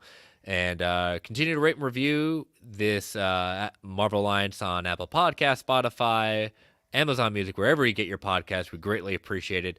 Thank you all for joining us live in the chat. Thank you all for listening. Stay safe out there, everyone. And as Stan the Man would say, Excelsior, true believers. All right, gentlemen. We have one written down. We might have to veer off into a talking about another thing with Echo at that point. But news broke yesterday. Stephen Yeun has dropped out of the Marvel's Thunderbolts. Yoon's involvement in Thunderbolts, this is coming as an exclusive from Hollywood Reporter, was first reported back in February. Originally, I'll say this, it was first reported by DCU Leaks at that point, which is interesting, a DCU leaking account getting the exclusive word at that point. So giving where credit is due, they were the first ones to report it. Then Hollywood Reporter jumped on it with their sources. So give credit where credit is due. So his was first reported that he was playing the Sentry. Marvel never announced it officially that he was playing this, nor was cast in it. 5 months earlier, during a D23 presentation, studio revealed the official cast right now of the Thunderbolts. His exit at the time was said to be due to delays from the Hollywood labor strikes. And so he later, today, put out a statement reported by Variety saying, I quote, "I think for me, time passing and things shifting kind of pulled me out of it. But Jake Schreier, I know, is going to do an incredible job. I want to do a Marvel movie again. It took a lot of drafts on an email to make sure that I conveyed that how sincerely sorry I was to have to back out. He asked what Marvel movie he would like to work on in the future. Universe said, I think it's too early to say that. I probably ticked off a lot of people leaving, so I'm just going to say thank you for having me. I do have some ideas," he teased, I heard if you put it out there, you'll never get it, so I'll keep it close to my chest. So it is unfortunate that he dropped out. That we heard rumors that some people had seen his suit test, and it was supposedly the Sentry suit was going to be the best costume the MCU has ever produced. I don't know how, by the way. It's not that great of a, it's a Superman costume, but it's a very basic Superman. It is. Costume. I mean, right now, the yellow and blue Wolverine costume is so far high up on my list. From even Deadpool's costume, Spider-Man's costume. No. It's Superman's costume is great. It's iconic. This is just a Superman. I had to put that out there. I'm like, it might be a great adaptation, but it's not an exciting costume. Yeah, but again, now watch it come out and me be like, that was amazing. That costume. It's one of those where, it was a tough call. Whatever project he preferred himself to do at that point, or whatever commitments he made that he didn't want to back out. It is big that it is a slightly thing like, man, he backed out to do something else, not doing a Marvel project. That's something to give pause. I'm not saying the MCU is over. I'm just saying that's something we don't see too often. I mean, he does say time passing and things shifting. It is easy to interpret that as the strike screwed everything up. And bottom line, it sucks. He's a great actor. I liked him a lot in The Walking Dead. I'm still enjoying him in Invincible, which should be back soon, I think. I'm not sure when, but it's soon. It's regardless. Yeah. I'm still enjoying his work. I was looking forward to seeing him join the MCU. Hopefully it works out at some point, but there's probably going to be some clauses in his contract that he can't back out if they do anything. Yeah. Again, barring his strikes. I mean, no one could have predicted that, but it's one of those things where I don't think they're going to drop Sentry. I think they're just in a tough situation where they cast a person of color. I think to cast just a blonde, white-haired man at that point to emulate the comics is not going to be a good look. So, which is fine. You can cast anyone as Sentry. It doesn't the Sentry doesn't have to be, could be a woman, could be anything at that point. But I mean, I think the way that this kind of came out at that point, they're gonna have to do a real good search of finding a person of color that can continue to play this part, because again, I think casting just a white man is not going to go over well. They can. I feel like there's a little bit of an asterisk next to it, because they're not recasting him because they got rid of him, like say Jonathan Majors. Correct. They're recasting him because he chose to leave. But in general, that's more nuanced than most people are willing to give credit to. And so in general, you're right. My thought was they're going to, if they want to keep at least some of the same work on the costume, they may have to find someone who is physically similar in size to you. Yeah, that too. And so that was my first thought about it, is they're going to need someone with basically the same height, the same weight, the same body type. And obviously they can find those, but I mean, they can alter that kind of stuff. That's cost. That's very little cost in the sense of doing that. Normally, I would agree with you too, Chris, but where they didn't parade him out and be like, "This is who's playing Sentry for us" in any sort of event, makes me think that they might be able to put it under the rug. They shouldn't, but I think they might be able to sweep it under the rug. Him putting out a statement to Variety at that point kind of ends all that, though. Yeah, it is the first. It's the first and last official confirmation where he's backing out of it. So I don't think they should. I'm right there with you. They shouldn't do that. But where I think they're they're given a little bit of a wiggle room here, where they might be like, nobody really paid attention to that one story. They didn't even know he was. They've already got enough. They don't want the bad press. They really No, don't. they don't. Right? Yeah, They don't. That's just. And again, I'm not saying like, again, the Sentry is not a character that has to be what it is in the comics. That proved it. I love the idea of casting Stephen Yeun in it. You can cast a woman. You can cast anything. It's the Sentry. To Brent's point, it is not a big character that people have a clamoring for. This is going to be, for many people, the first time they've ever seen this, whoever this character the Sentry is. And So for what it's worth, like it's been a long time since I read anything with Sentry in it. I don't think his race is relevant to his actual character. absolutely not. no. And so Absolutely not. who cares? Yeah. I only remember So- it was like a hobo. Yeah. So last part, because this is Echo's coming up. We talked about this before, so we might as well get it out here now. Brent, talk about what happened to the last couple of days. Okay, so to catch you up, I have been like president of the fan club that the Netflix shows were not considered canon to the MCU. I have to start with that, right? And I genuinely believe that. I will never be convinced otherwise. When the Netflix shows were active, they were not canon to the MCU. Oh, but they referenced the Battle of New York. Yeah, it was a one-way street. Doesn't count. That said, that started to change for me personally when Daredevil appeared in She-Hulk wearing a recolored version of the same costume, and they played the Netflix Daredevil theme. Since then, this week, Brad Winderbaum, again, we referenced earlier, he's been on a press tour. He told Screen Rant that as far as he's concerned, Daredevil from Netflix is in the sacred timeline. Now, why does that matter? Random producer, random director, writer. Who's Brad Nope. Winderbaum? If you don't know who Not he random. is, he is not random. He is in the Marvel Studios Parliament. Now, just to be clear, if you don't know who that is, the Marvel Studios Parliament is to Kevin Feige what like the cabinet is to the president of the United States, right? Like he is in the room where those decisions are being made. He's in the room where it happened, if you will. He's a part of those conversations. So him saying that, no, it's not technically Feige, but it's literally higher up than anybody else we've heard talk about it, including the actors themselves. And that is a huge deal.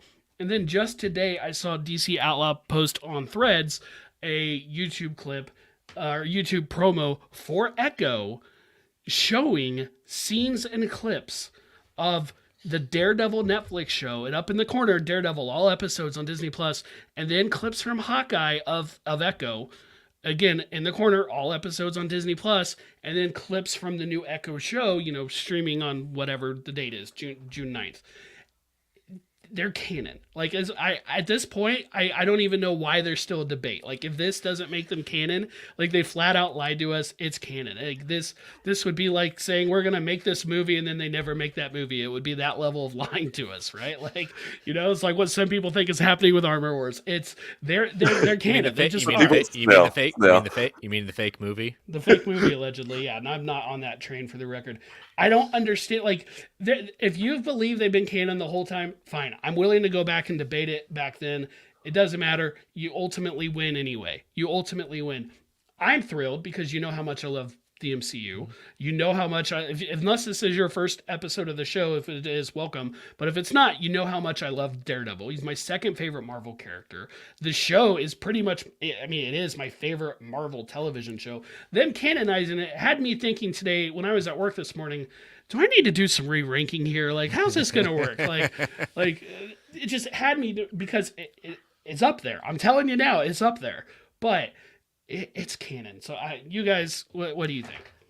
I'm agreeing with you, Brant. I think it's canon, especially after watching that promo, getting Fisk in Hawkeye, getting Charlie Cox's Daredevil, and I think we're going to get the cherry on top is going to be I'm calling my shot for the last scene of Echo, the post-credit scene, is going to be showing Kingpin announcing that he's running for mayor, and it's going to show TV, and we're going to zoom out of the TV, and we're going to see Foggy, Karen, and No, you are Oh, not you're seeing getting- Bog. you're You getting- are getting way too. I think you should have stopped before Bring that. it back a Canon. bit. Bring You it back just a bit. you just went from correct to wrecked. Keep with in that mind, one. we know that for the original iteration of Born Again, Foggy and Karen were not going to be. I on the know, show. but things I have still, changed. I'm fingers crossed that they're going to fix that, and I do think it's "fix it" is the right phrase. But right now, I would scale back on your Well, prediction. you know, they're gonna be like, You here, should stop. guys, be pumped for Daredevil. We got the OG gang back. We're going strong. That's what they're gonna. That's what they're gonna do. What I will say, and I said this before, I said I agree. When Winnebaum saying that made me very excited at that point. He is not a nobody. He's very high up, like you said. At that point, he's basically next to Feige. If he says something, it is pretty much true. I just want to see it in form. I need to see it. I need to see it in form to really rest assured. Like, what do you mean by that? You say that, but I need to see it. We're not going to get all the answers to that, particularly with Daredevil, until Born Again. Because So again, the- I'm still resting on the fact that. However, depending on what Kingpin, how much Kingpin is, what is referenced in this. But I will say this: them using with that last one with Kingpin saying, when I was a boy and things like that, talking about that, using that's perfect marketing because that's what people remember at that point. Making that connection, that's brilliant marketing strategy. and too. that's what I said I think we might see in the show. Yeah. Before we started tonight, Yeah. I said You did. I could see him talking to Maya, give a good, when I was a boy, and a flashback to some of the clips from that. And that's a good start. That is a very good start. I just need to see more when we get to Born Again. I want to see more, but it is a good start. I want to hear that. I Well, want to see using that. footage from the Netflix, Yes, I don't know what there is at that Echo. point. You can't say no after that. That's kind of a. I mean, there's you no way can, to- but I think well, objectively you yeah. would be mistaken. I want to see do more so. with Matt though, because it starts getting tricky with Matt because that's what I'm saying. Right now we don't know what the new season of what the new thing of Born Again. We don't have Bullseye. We don't have an Electro. We know where that was left off. That's what I'm saying. You get into very tricky ground with some of that stuff. And I could see them recasting those characters. No, but you they're will. Being, but They they're- will. But they're being the history. And don't get. And this isn't me saying I would want that. My preference is to recast nobody from. Yeah. Like, give me all of them. But I think when we hopefully or whatever see Elektra or Bullseye, and I hope we do. They're iconic Daredevil characters. They're probably going to be recast. We already know Vanessa's been recast in Daredevil Born Again. But at some point, and I'm with you. I want to see that there is a history. I want to see it. But if you show me absolute footage, like That's you fine. show me a clip, I will accept no arguments. Yeah, that like there's until they retcon something, there are no arguments. That's what I said. Like I was always a person that said they're gonna make some of it canon, another there's not gonna acknowledge it. That was completely fine with me. I'm still currently on that train until I start seeing some stuff that starts building towards that. I'm not gonna be the person who's see, they didn't acknowledge that. That doesn't happen. At that point, that's okay. That's where I'm at. I'm not an all or nothing kind of person. There's not enough yet. Yeah. There is one problem with this, though. One problem. Keep in mind, I love the idea. I'm on board. There's one problem. Marvel Studios Spotlight branding. Yep. They talked about that being this is. You don't need to know anything. You don't need homework. You can just come in and watch this cold. You don't need. And then they put out this promo showing clips from the Daredevil show. And they showing put clips those from Hawkeye. they put the logos in the side. And Go I'm watch, like, go it's a watch. little convoluted. Now that said, how many people from the GA are as deep into that as we are? Obviously not. They may not even know about the Spotlight thing. I still haven't seen an official Spotlight logo outside the initial announcements. I haven't seen them put it on top of any of the branding for Echo on the trailers or anything like that. Tuesday night we will. Tuesday night, presumably we will, because it's supposed to have a new fanfare, a new opening, and all this stuff. Well, Tuesday night for you, Wednesday morning for me. Wednesday morning, approximately 9 a.m. Central. I do think it's a little bit of mixed messaging. Let's say It for doing that. is. But it's selfishly it's mixed messaging that I want, so I'm here for it. But they didn't have that plan in mind. They Right. when they did that. So I'll accept it being the first, but they will probably at that point need to take the Stan Lee point of view, like every person's first I assume every person's first comic is going to be their first at that point. So they'll probably do enough in that first episode to reintroduce the character for those that never saw Hawkeye, that never saw the Daredevil series for Kingpin. They'll be fine. I do want to mention that Winterbaum is also, I believe, like the head of the TV side. There I you don't definitively know that, but I believe he's the head of the TV side. And in one of his interviews this week with one of the various outlets, this might have been Comic Book, one, comicbook.com, he said, it was because there was an interview in Phase Zero for it. He said, we're using the same costume, just a different shade of red. And two, this was a different clip, but it basically referenced that the Marvel Spotlight stuff came later. They made the show, and the Marvel they did not make the show with the Marvel Spotlight stuff in mind. I believe it. Yeah. That came later, and so we'll see. But again, mixed messaging is there. All I know is I am super excited for this. It sure appears to be literal as well as spiritual successor to the Netflix era. So I'm very excited for next week. Well, ladies and gentlemen, we got 2 post credits for the price of one originally at that point. But next week, Brent and I will be reviewing all 5 episodes of Echo on Thursday night. So we are excited. We hope you are. We'll see what all the hubbub is about, and we'll see what's canon and not canon, Brent. All right. Yes, and make Civil War happen. Here we go. Bye-bye.